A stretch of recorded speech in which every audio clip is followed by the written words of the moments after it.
आप उधर सामने खड़े हो, सामने खड़े बोल रहा हूँ। कैसा जाएगा?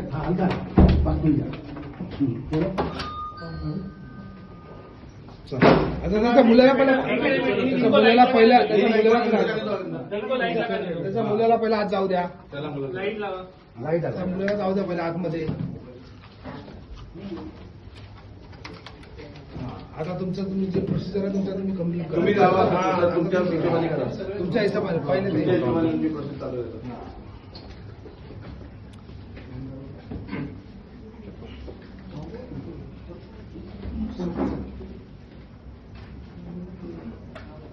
बाजूला व्हिडिओ काढ.